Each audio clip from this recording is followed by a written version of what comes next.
22절에서 32절까지 말씀입니다. 저 여러분이 한 절씩 교독하도록 하겠습니다. 그날 밤 야곱이 일어나서 자기의 두 아내와 두 여종과 11명의 아들들을 데리고 야복 나루를 건넜습니다.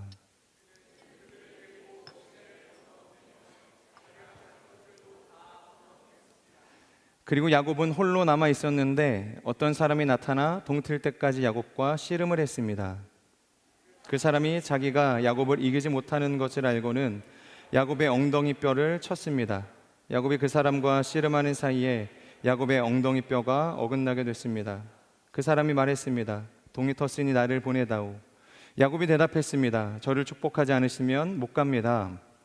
그 사람이 물었습니다. 내 이름이 무엇이냐? 그가 대답했습니다. 야곱입니다. 그 사람이 말했습니다. 이제 내 이름은 더 이상 야곱이 아니라 이스라엘이다. 내가 하나님과 겨루고 사람들과 겨루어 이겼기 때문이다. 야곱이 말했습니다.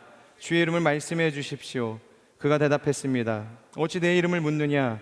그가 거기에서 야곱을 축복했습니다. 야곱이 그곳을 브니엘이라 부르고는 말했습니다. 내가 하나님을 대면해서 보았는데도 내 생명이 보존됐구나. 야곱이 브니엘을 떠날 때 해가 떴습니다. 그는 엉덩이 뼈가 어긋나서 절뚝거렸습니다. 함께 읽겠습니다.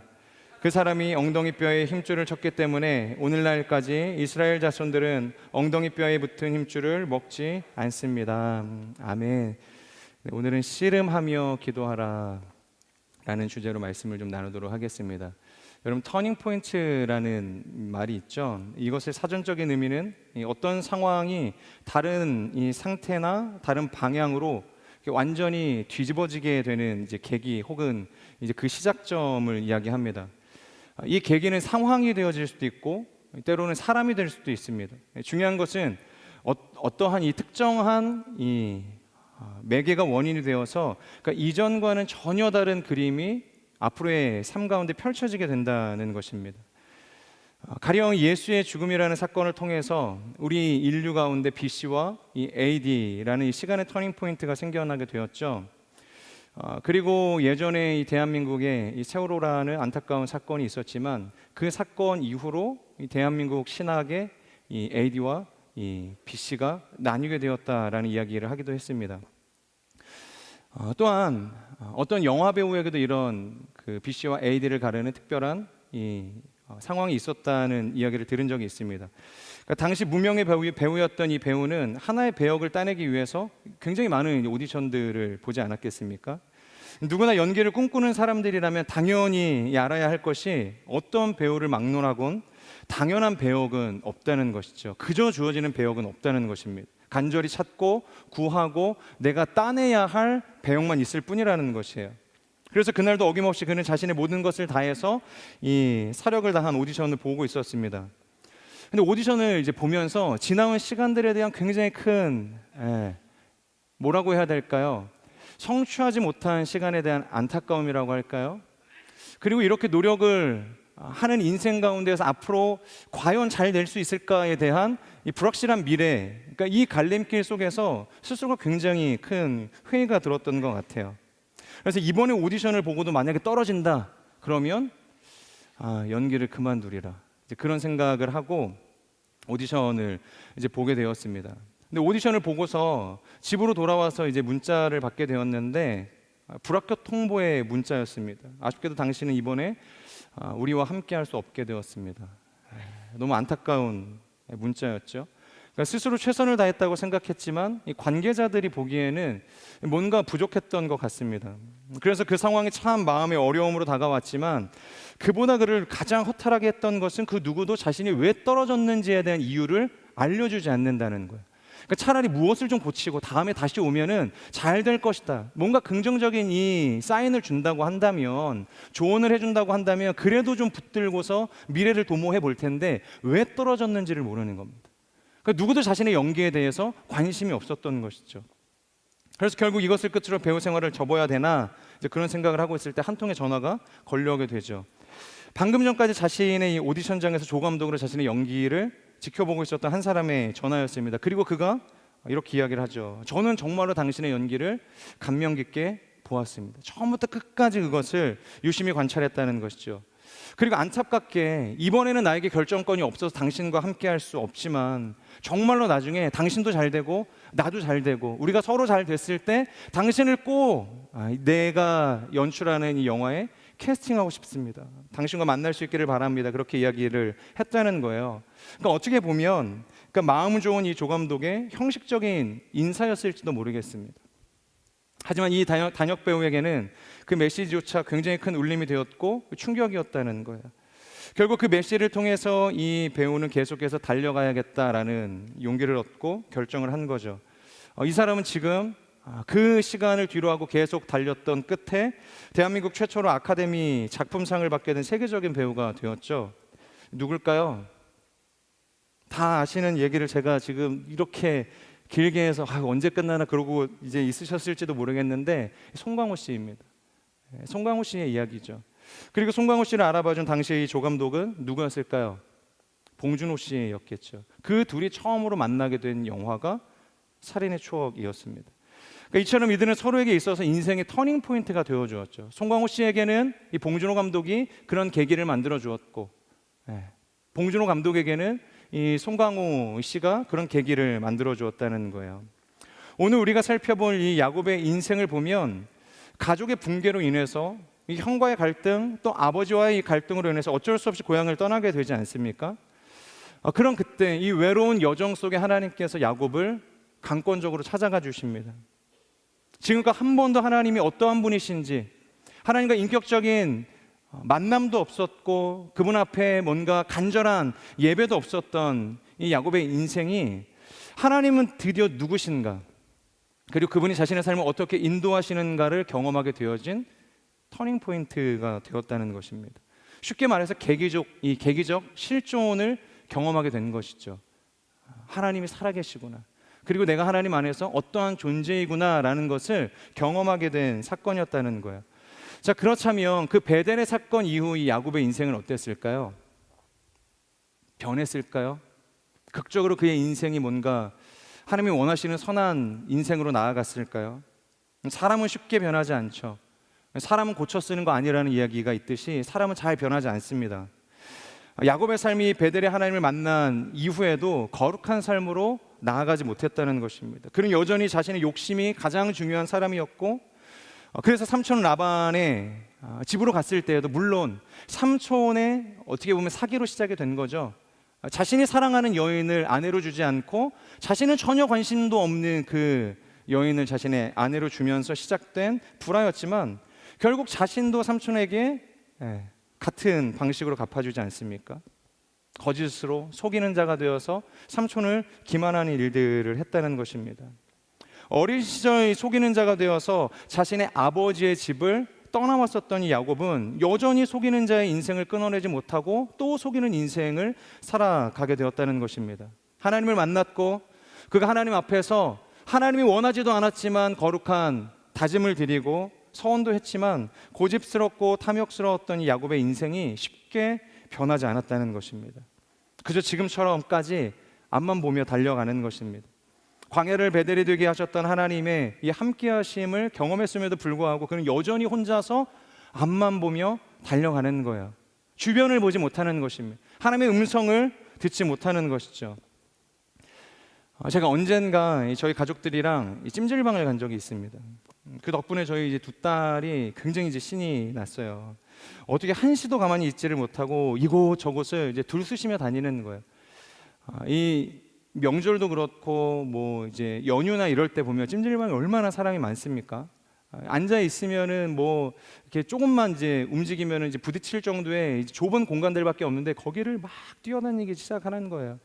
이곳저곳 들쑤시며 이제 다니니 제가 그런 생각이 드는 거예요. 괜히 왔나? 그냥 집에서 쉬는 게 좋았는데 괜히 이곳에 왔나? 음식을 시키고 겨우 흥분한 아이들을 이제 진정시키면서 이제 핸드폰도 쥐어주면서 좀 이제 컴다운 좀 했으면 좋겠다. 이제 그러면서 좀 이제 쉬고 싶은데 이제 저희 둘째 딸이 또 근질근질한 거예요. 가만히 있지를 못하는 겁니다. 계속 놀이방을 가자고 언니한테 재촉을 하는 거예요. 그러니까 언니는 별로 가고 싶지가 않은 겁니다. 언니는 좀 커가지고 핸드폰이 하고 싶은데 동생이 계속 놀이방을 가자고 하니까 좀 짜증이 났던 것 같아요. 결국에 언니를 설득해서 언니와 함께 이제 놀이방을 가게 되는데 여러분 급발진이라는 거 아시죠? 급발진이 굉장히 위험한데 급발진이 이런 거구나라는 생각이 들 만큼 얘가 갑자기 일어나서 진짜 튀어가기 시작을 하는 겁니다. 그러니까 아이가 다칠까 염려가 되었던 저는 좀 천천히 가라고 이렇게 소리를 쳤지만 그런 저의 소리를 듣지 않는 것입니다. 그런데 그것을 옆에서 보시는 저희 어머님께서 저에게 뭐라고 이야기하냐면, 대영아, 원래 아이들은 걷는 법이 없어. 일어나면 그냥 달려간다는 것입니다. 멈춰서 천천히 걸어가는 일들은 없다는 거예요. 애들은 누구나 할 것 없이 일어서면 뛴다는 거죠. 그러니까 그 이야기를 듣고 보니 맞는 것 같아요. 그 이야기를 듣고 저희 딸의 삶을 보니까 맞는 것 같습니다. 하이를, 저희 첫째 딸을 데리러 이 조이랑 학교를 갈 때에도 조이는 그냥 달려가요. 아빠를 기다리지 않습니다. 계속해서 위험한 그 차도를 막 질주해서 이제 달려갑니다. 주일에 예배를 드리러 교회를 갈 때에도 조이는 계속해서 달려가는 거예요. 마트에 물건을 사러 갈 때에도 이 조이는 그 마트를 달려다니는 것입니다. 도대체 왜 그렇게 뛰는지, 뭐가 그렇게 급한지, 번잡스러운지 이유가 없어요. 그냥 뛰는 것입니다. 아무런 목적도 없는 것이죠. 제가 야곱의 모습을 보면서 그런 생각이 드는 거예요. 도대체 야곱은 뭘 위해서 그렇게 달려가고 있을까? 왜 그렇게 멈추지도 못하고 주위도 살피지 못하고 그렇게 전전긍긍하면서 조바심을 내면서 살아갈 수밖에 없는 인생일까? 여러분, 그도 한번 경험하지 않았습니까? 자신의 노력을 통해서 얻은 이 장자권이 사실 아무런 의미가 없다는 것을 알게 되었습니다. 결국 베델에서 만나주신 하나님이 자신의 삶의 복의 근원이라는 것을 그가 깨닫고 이제 하나님 중심의 삶으로 살아가기를 선하게 되지 않았습니까? 그런데 야곱은 그 이후에도 계속해서 달려가는 것입니다. 삼촌의 가정이 무너지는 것도 상관없습니다. 그저 달려간다는 것이에요. 그렇게 야곱은 이 야반도주를 하게 되었죠. 그래서 길고 길었던 이 삼촌과의 동거가 끝이 나게 됩니다. 이 정도까지 오면 심각한 이 정신병이 있나 그런 생각이 들죠. 계속해서 과거에 대한 안타까움을 갖고 뭔가 긍정적인 하나님 안에서 소망적인 미래를 꿈꾸지만 변하지 않는 자신의 이 현실, 그 안에서 괴리를 겪고 갈등을 하지만 조금도 나아지지 않는 이 야곱의 삶은 정상이라고 볼 수는 없었을 거라는 거예요. 그러니까 야곱은 단순히 문제 많은 인생이 아니라 뭐예요? 어떻게 보면 아픈 사람이었을지도 모르겠다는 생각이 듭니다. 하지만 그럼에도 불구하고 하나님께서 야곱의 이런 인생을 포기하지 않으세요. 이것이 우리에게 소망이 되는 것입니다. 야곱의 상태로 야곱을 판단하지 않는다는 거예요. 우리가 가지고 있는 것들을 통해서 우리의 내면의 깨끗함을 통해서 하나님께서 우리를 받아주시는 분이 아니라는 것입니다. 여러 가지 시험과 상황과 돕는 사람들의 손길을 통해서 이 야곱이지만 조금씩 변화되어져 간다는 것이에요. 어제와 다른 오늘을 살아갈 수 있는 힘을 야곱이 가질 수 있기까지 하나님께서는 동일하게 포기하지 않으신다는 것입니다. 오늘 본문을 보면 바로 그 하나님의 열심이 또다시 야곱 가운데 임하는 것을 우리가 보게 되어지는데, 오늘 본문은 아니지만 우리 그 전단락에 있는 21절의 말씀을 같이 한번 읽어보도록 하겠습니다. 21절입니다. 시작.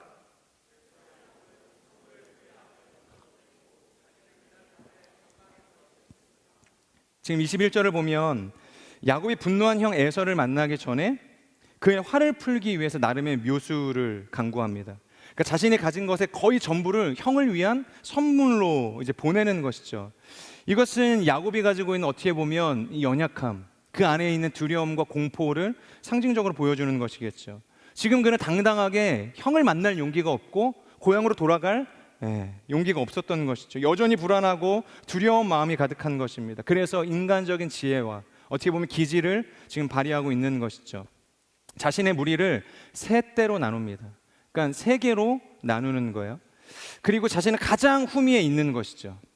사실 용기가 있었다면, 당당했다고 한다면, 이 걸음을 하나님께서 인도하시는 걸음이라고 했다면 가장 앞서서 형을 만나러 갔겠죠. 근데 야곱에게는 확신이 없었어요. 용기가 없었습니다. 그래서 세 부대로 나누고 자신은 가장 후방에 있었던 것입니다. 그리고 그 무리들에게 선물을 한가득씩 안겨서 보내는 것이죠. 그렇게 한 무리씩 형을 만나면서 선물을 주는 것입니다. 그리고 이렇게 말하는 것이죠. 이것이 당신의 동생 야곱이 보내는 선물입니다.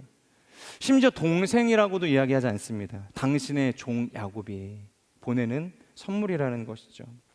만약 첫 무리를 통해서 형의 마음이 풀리면 상관이 없지만 안 풀릴 수도 있잖아요. 근데 받고 그냥 야곱을 향해서 달려들 수도 있지 않겠습니까? 그래서 첫 무리가 실패하면 두 번째 무리가 똑같이 선물을 주고 입에 발린 말을 하라는 거예요. 이 역시 당신의 종 야곱이 형을 위해서 준비한 선물이라는 것이죠. 그렇게 몇 번을 반복하다 보면 결국 자신이 건널 때쯤에는 형의 마음이 사그라들 거라는 생각을 했던 것이에요. 그러니까 지극히 야곱다운 판단을 하고 있다는 것입니다. 자, 그런데 지금 야곱이 마주하게 되는 현실이 무엇인가? 여러분, 야곱의 지혜가 먹혀들고 있을까요? 형의 마음이 누그러지고 있는 상황일까요? 32장 6절의 말씀을 보면 뭐라고 하고 있냐면 형의 군사 400명을 이끌고 야곱을 맞이하러 오고 있다, 그렇게 표현합니다. 이게 무슨 말이겠습니까? 환대하는 것일까요? 오랜만에 집 나갔던 야곱이 돌아왔구나, 이렇게 웰컴하는 것일까요? 웰컴백, 그런 의미가 아니었겠죠. 이것은 언제라도 야곱을 죽이겠다는 이 에서의 마음이 담겨져 있는 것입니다. 군대를 동원해서 여차하면 동생을 죽이겠다는 것이죠. 이제 야곱은 자신이 할 수 있는 모든 인간적인 수를 다 동원했습니다. 더 이상 기다리는 것 말고는 할 수 있는 것이 아무것도 없는 상황이었다는 거예요. 그저 자신이 보낸 선물을 받고 형의 마음에 조금이라도 누그러지기를 기다릴 뿐이라는 것이죠. 자, 그렇게 야곱은 결과를 기다리면서 과연 형이 이 선물을 받고 그 마음이 좀 풀렸을까? 자신을 용서해 줄까? 결과를 기다리는 거죠. 그래서 모두가 잠든 밤에 잠을 자려고 이제 누웠습니다. 21절을 보면 뭐라고 표현하냐면 그날 밤에 장막에서 지냈습니다, 이런 표현이 있거든요. 근데 이것을 개역개정으로 보면 그는 무리 가운데서 밤을 지내다가라는 표현입니다. 이 말 뜻이 뭐냐면 그가 무리 틈 속에서 잠을 잤다는 이야기를 하는 것이 아니라 야곱이 잠을 자려고 아무리 노력을 해도 마치 심각한 이 불면증에 걸린 환자처럼 잠을 잘 수 없었다라는 의미인 것입니다. 왜였겠습니까? 두려움이 컸겠죠. 과연 형이 나를 용서해 줄까? 아니면 나를 죽일까?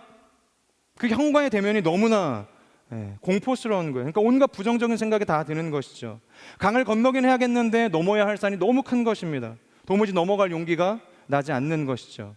그러니까 야곱은 더 이상 잠이 드는 것, 그러니까 잠을 청하는 것을 포기하게 됩니다. 그리고 22절 무엇을 하는가 우리 같이 한번 읽어보도록 하겠습니다. 시작. 자기의 두 아내와 두 여종과 11명의 아들들을 데리고 야복 나루를 건넜습니다. 그가 한밤중에 일어나는 거예요. 그리고 가족들을 깨우는 거죠. 야, 좀 일어나봐. 아들들아, 좀 일어나봐. 아내들을 깨우면서 일어나라고 이제 재촉을 하는 것입니다. 그리고 그들을 다 이끌고서 약속의 땅의 경계성인 이 야복 나루를 건너게 만드는 거예요. 그러니까 앞으로의 어떤 일이 일어날지 알 수 없지만 일단 아내와 자녀들로 하여금 그들만큼은 약속의 땅, 고향의 땅으로 들어가게 한 것이죠. 그리고 야곱은 조용히 지금의 상황을 바라보면서 홀로 야복강에 남았다는 것입니다. 가족들과 같이 건너지 않았어요. 아들들과 두 아내를 먼저 보내고 본인은 홀로 그 야복강에 남았다는 것입니다. 여러분, 이 장면을 그냥 대충 넘기지 마시고 한번 이 야곱의 삶의 동화가 되셔서 한번 그림을 좀 그려보시면 좋을 것 같아요. 그가 가진 절망과 두려움이 얼마나 컸는가. 그의 마음 가운데 지금 어떤 내면의 공포로 가득 차 있는가, 무슨 생각을 하고 있는가, 가족들을 보내면서 홀로 남겨져 있는 그는 어떠한 심리적인 상태를 가지고 있는가. 여러분, 이것을 우리가 바라볼 수 있을 때 이 성경 안에서 우리에게 주시는 하나님의 의도가 제대로 해석이 되겠다는 생각이 듭니다. 자, 지금 강물이 흐르고 있다고 생각을 해보세요. 그리고 주변은 칠흑같은 어둠으로 뒤덮여 있습니다. 주변에는 아무도 없어요. 사람들도 다 보냈죠. 가족들도 다 보냈죠. 평생 벌어들였던 재산도, 자신을 지켜줄 군사도, 가족도 아무것도 없는 상황이라는 거예요. 그는 지금 완전히 홀로 남아 있습니다. 그리고 정막 가운데 들리는 것은 오직 자신의 떨리는 숨소리와 이 불규칙하게 뛰고 있는 이 심장 소리 아니었겠습니까? 그러니까 철저한 고독이었다고도 볼 수 있는 것입니다. 그런데 놀라운 게 무엇이냐면 바로 이 순간 이 야곱의 인생을 완전히 뒤집어 엎는 계기적 실존을 경험하는 사건이 일어나게 되죠. 그리고 그의 인생을 완전히 반전시키는 터닝 포인트를 경험하게 되는 것입니다. 그것은 바로 지금껏 그가 단 한 번도 느껴보지 못했던 하나님과의 만남을 경험하게 된 것이에요. 놀라운 일인 것이죠. 여기에서 제가 오늘의 이 설교를 준비하면서 여러분들과 나누고 싶은 굉장히 중요한 포인트가 있습니다. 그것이 뭐냐면 바로 그가 언제 하나님을 만났냐는 것이죠. 언제 만났습니까? 그가 언제 지금껏 경험해보지 못했던 이 하나님의 깊이 있는 이 임재를 경험하게 된 것일까요? 어떤 이유로, 어떤 상황에서, 어떤 원리로 그가 하나님을 지금 마주하게 되었죠? 24절은 그것에 대해서 이렇게 이야기하고 있습니다. 우리 같이 읽겠습니다. 시작. 그리고 야곱은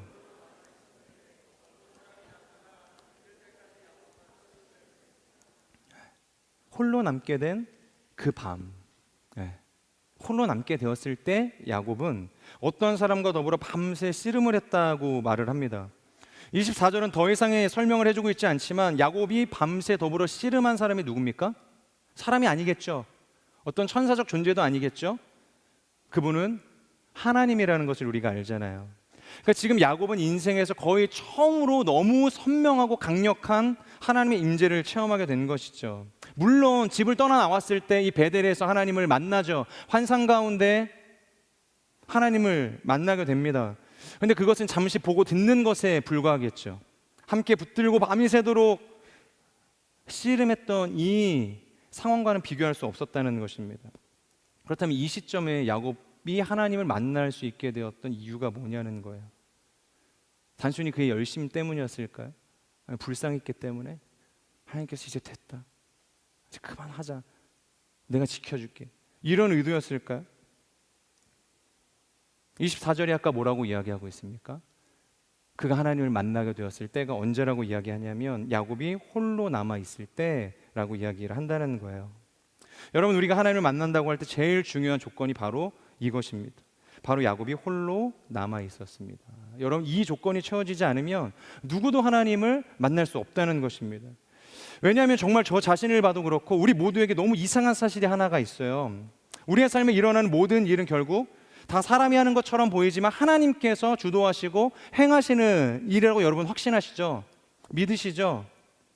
그러니까 일어나는 사건의 모양은 달라도 결국 그 목적은 우리를 어떻게 하나님께서 구원에 이끌어 가실까에 대한 열심이라는 것입니다.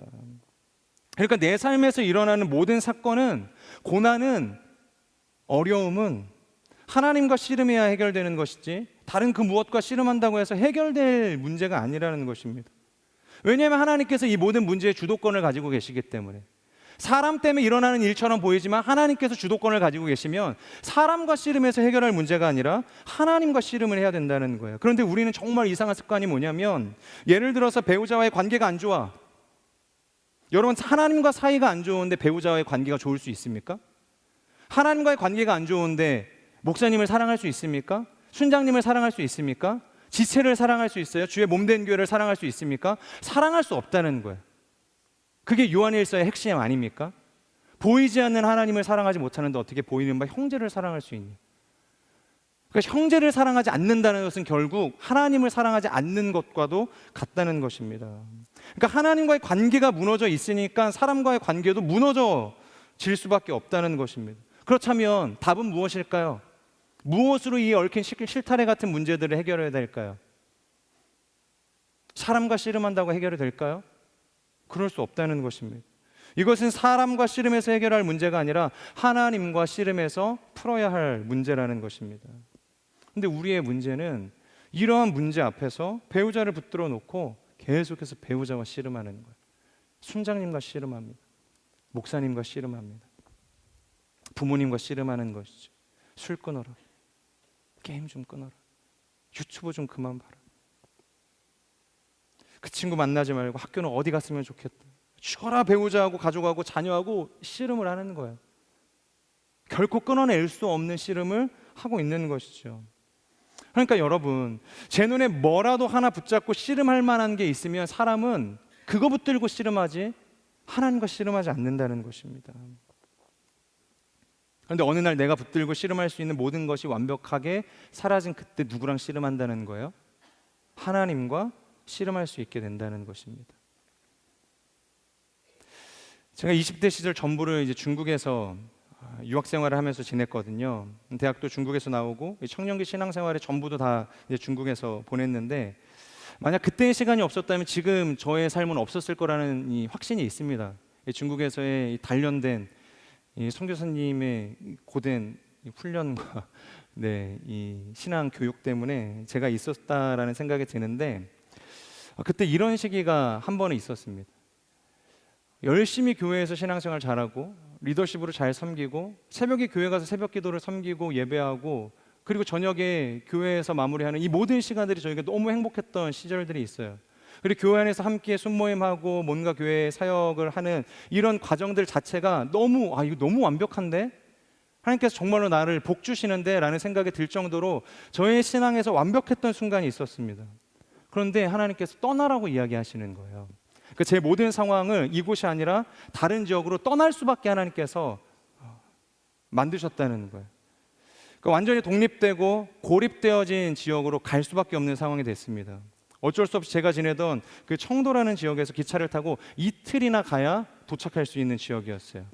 그곳에는 아는 사람도 없고 한인교회도 이렇다 할 만한 한인교회가 없었고 정말로 말 그대로 외딴 지역이었습니다. 아무것도 붙들고 살아갈 만한, 의지할 만한 것이 없었다는 것이죠. 그러니까 제 안에 찾아온 두려움이 그때 굉장히 컸습니다.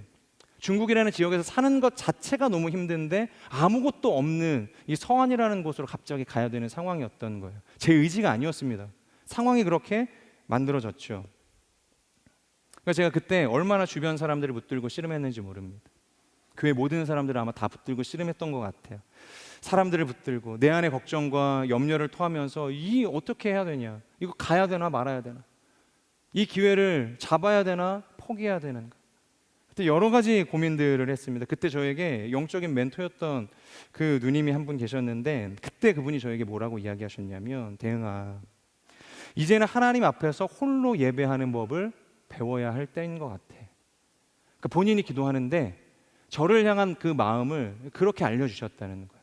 교회에서 함께 모여서 예배하는 것도 너무 좋고 동역하고 연합해서 하나님의 교회를 세워가는 것도 너무 좋지만 지금 하나님께서 너를 위해서 그리고 계신 이 시간표는 하나님을 단독자로서 홀로 예배하는 그것을 기대하고 있는 것 같아. 그러니까 두려워하지 말고 가라는 이야기를 저한테 하는 거죠. 저는 그때 이게 무슨 소린가 했어요. 아니 이렇게 잘 만들어진 시스템 안에서, 교회 안에서, 좋은 동역자들 안에서 함께 예배하면 좋은 거지 왜 굳이 떠나서 그 광야 같은 곳에서 예배해야 하나. 저는 그때 그게 이해가 가지 않았습니다. 근데 이제는 알겠더라고요. 혼자가 되어봐야 하나님 앞에서 하나님 붙들고 씨름할 수 있구나. 그러니까 목사님 붙들고 씨름하는 게 아니라, 그 누나 붙들고 씨름하는 게 아니라, 교회에 있는 수많은 사람들을 붙들고 씨름하는 게 아니라 내가 붙들게 하나님밖에 없구나. 하나님 앞에 씨름하는, 그래서 하나님 앞에 홀로 예배하는 법을 알게 된다는 것입니다. 여러분, 고난이 찾아온다고, 어떤 문제가 생긴다고 우리가 하나님 예배할 것 같습니까? 감당할 수 없는 큰 문제와 시련을 우리가 경험한다고 해서 하나님께 즉각적으로 기도할까요? 그렇지 않다는 겁니다. 그것은 우리가 얼마나 죄인인지를 모르기 때문에 하는 착각일 수도 있는 것입니다. 여러분, 사람은 자신 곁에서 나를 도와줄 한 사람만 있어도 하나님 찾지 않는다는 거예요. 사람 붙들고 그 사람한테 매달리게 되는 것입니다. 절대 기도의 자리로 나가지 않죠. 과거 어떤 분이 굉장히 위중한 병 때문에 수술을 하시게 됐대요. 전신 마취를 하고 배를 가르게 됐는데, 여러분, 사람이 배를 가르고 수술을 한다는 게 아무리 고칠 수 있다는 확신이 있어도 두려운 일 아니겠습니까? 잘못되면 요즘에 의료 사고들이 얼마나 많습니까? 그러니까 죽을 수도 있겠다라는 생각이 드는 거죠. 그러니까 내시경 검사를 받다가도 죽는 시대 아닙니까? 그러니까 별의별 생각이 그분이 다 드셨대요. 근데 여러분, 배를 열고 고칠 수 있는 암이지만 암 수술을 한다는 게 이 집사님에게 굉장히 큰 두려움으로 찾아왔다고 합니다. 그리고 수술을 한다 한들 그 결과가 좋을지 나쁠지 알 수 없었기 때문에 굉장히 큰 두려움이 있었다는 거예요. 그런데 이렇게 불안한 가운데 옆에 배우자와 자녀가 있는 거죠. 그러니까 어떻게 하면 그 사람들을 붙들고 씨름할까 생각을 하는 것입니다. 여보, 나 살 수 있을까? 지극히 당연한 반응이겠죠. 누구야, 나 살 수 있을까? 딸의 이름을 불러가며, 아들의 이름을 불러가며 그렇게 묻지 않았겠습니까? 그러면서 더 심각한 거예요. 여보, 만약에 내가 이 수술에서 잘못되면은 꼭 혼자 살지 말고 재혼해야 돼. 얘들아, 너희는 아빠 없어도 살 수 있겠니? 너희 이름으로 통장 적금 부어놨으니까 그거 가지고 살면 될 것 같아. 그러니까 일어나지도 않는 이 일들에 대해서 별의별 이 걱정들이 드는 거예요. 그렇게 계속 실없는 소리만 하다가 갑자기 아이들에게 인터넷으로 검색해서 자신과 같은 이런 암 환자가 수술을 했을 때 생존할 수 있는 확률이 얼마나 되는지를 찾아봐 달라고 이야기를 했다는 거예요. 암 환자에게는 뭐가 좋은지 계속해서 자녀를 붙들고 씨름을 했다는 것입니다. 여러분 한번 생각을 해보세요. 이제 수술을 코앞에 두고 있는 상황입니다. 자녀들을 붙들고 아내를 붙들고 그런 이야기를 한다고 답이 나옵니까? 뾰족한 수가 있겠습니까? 서로 지치기만 하는 거죠. 그런데 그렇게 씨름하던 순간 드디어 수술 시간이 된 거예요. 그래서 이제 베드체로 실려가는데 여러분도 잘 알다시피 어디까지는 가족들이 들어갈 수 있잖아요. 그래서 용기를 주죠. 여보 수술 잘 될 거니까 걱정하지 마. 아빠 힘내세요. 우리가 기도할게요. 이런 이야기들을 이제 하는 거예요. 용기를 주고 손을 잡아주고 그렇게 격려를 해주는 것입니다. 근데 그러다가 저도 이번에 처음 알았는데 관계자만 들어갈 수 있는 문이 있잖아요. 그거 딱 통과하면 자신이 붙들고 있던 것들을 다 내려놔야 된다고 이야기를 합니다. 동행하는 간호사가 말하는 거죠. 가족분들 여기까지입니다. 이제 손 놓으세요. 그럼 딱 거기까지는 거예요. 더 이상 아무리 사랑하고 내가 간절하고 그래도 들어갈 수가 없는 것입니다. 그러니까 내가 사랑했던 모든 사람과 차갑게 단절되는 경계선이 있다는 거예요. 그리고 그 이후부터는 어떤 사람의 온기도 느껴지지 않는 정말로 차가운 통로로 진입하게 되는 것이죠. 그런데 그 집사님이 하시는 말씀이 이 문을 딱 통과하면서 느껴졌던 게 뭐였냐면 이제 내가 홀로 남았구나. 그 순간 얼마나 큰 상실감과 두려움과 공포가 찾아왔는지 그것을 다 설명할 수 없었다는 것이죠. 근데 정말로 놀라운 것이 그렇게 완벽하게 자신이 홀로 남게 되자 자신도 모르게 그동안 사람들 붙들고 아내 붙들고 자녀들 붙들고 씨름하던 자신의 입술에서 뭐가 터져나왔다는 줄 아십니까? 하나님 제발 도와주세요. 제발 살려주세요. 누구도 자신의 이 고난과 이 생명의 문제에 함께할 수 없을 때 그 순간 자신의 입술로 터져나왔던 그 고백, 하나님만이 지금 나를 도우실 수 있는 분이시구나. 내 생명을 주관하시는 이가 하나님이시구나 라는 생각을 하게 됐다는 거예요. 그러니까 이제부터는 사람과의 싸움이 아니라 자신 스스로와의 싸움이 아니라 어떤 싸움으로 바뀌는 겁니까? 그러니까 하나님과의 씨름으로 바뀌는 거예요. 계속 하나님께 씨름하며 매달리는 거예요.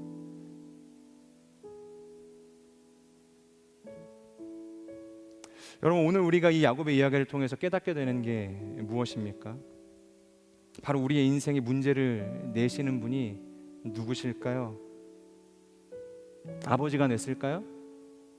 에서가 냈을까요? 그렇지 않죠. 하나님께서 이 야곱의 인생 가운데 이러한 문제를 내신 분이시라는 거예요. 그렇기 때문에 이 문제 앞에서 하나님이 아닌 그 어떠한 것으로도 이 문제를 해결할 수 없다는 것입니다. 그러니까 하나님이 풀어주셔야 이 문제는 풀린다는 거예요. 하나님의 해답의 열쇠를 주셔야 이 닫혀진 문들이 열릴 수 있게 된다는 것입니다. 여러분 사람과 씨름해봤자 우리가 붙들 수 있는 세상의 그 어떤 것과 우리가 씨름해봤자 전부 헛일이라는 이야기 지금 하고 있는 것입니다. 그렇기 때문에 우리가 오늘의 말씀을 통해서 궁극적으로 도달해야 할 영적인 진리가 무엇인가? 그것은 단순히 그가 하나님과 밤이 새도록 씨름해서 야곱의 이름이 속이는 자에서 이스라엘 하나님과 싸워 이긴 자가 되었다. 그 단순히 계명한 사건이 아니라는 것입니다. 그런 축복을 얻게 되었다. 해피엔딩으로 끝났다. 그 이야기가 아니라는 것입니다. 물론 그것도 좋겠죠. 왜냐하면 그것이 씨름의 결과이기 때문에 하나님께서 주신 축복이기 때문에 좋다고 이야기할 수 있습니다. 그런데 그것보다 더 중요한 진리가 있다면 바로 야곱이 홀로 있을 때 우리가 완전히 홀로 머무는 이 고독의 시간으로 고요의 시간으로 들어갈 때 누구를 만난다는 겁니까? 하나님을 만날 수 있게 된다는 것이에요. 그래서 여러분 인생의 고난 가운데 계십니까? 해결할 수 없는 고통의 문제들, 방황의 문제들, 실패의 문제들 가운데 계십니까? 붙들고 있던 것들, 씨름하고 있었던 것들 다 내려놓고 오늘 하나님께서는 완벽히 홀로 외로운 고독의 시간으로 들어가라 말씀하시는 거예요. 그때 비로소 모든 물리적인 것들이 사라진 그 자리에 하나님께서 오시겠다고 말씀하시는 겁니다. 그렇기 때문에 사랑하는 여러분, 이러한 시간은 나만 홀로 버려진 시간이 아니라 그리고 방치되어지고 하나님께서 침묵하고 계시는 시간이 아니라 오히려 나를 살리러 오시는 하나님과의 영적인 씨름이 시작되는 순간이라는 것입니다. 오히려 이 시간은 다시 한번 정체된 나의 영적인 수위를 높이고 하나님과 더 깊은 사귐의 자리로 들어갈 수 있는, 어떻게 보면 영적인 포인트, 터닝 포인트가 되는 시간이라는 것입니다. 저는 우리에게 주어진 평생의 삶, 사람을 붙들 수도 있죠. 교회를 붙들 수도 있고 내가 사랑하고 존경하는 멘토를 붙들 수도 있지만, 저는 그 모든 것보다 우리가 하나님 붙들고 씨름할 수 있는 인생, 오직 하나님과 독대하고 하나님하고만 씨름하기를 결단하는 거룩한 인생이 되기를 주님의 이름으로 축복합니다. 우리 같이 함께 말씀을 기억하면서 기도했으면 좋겠습니다.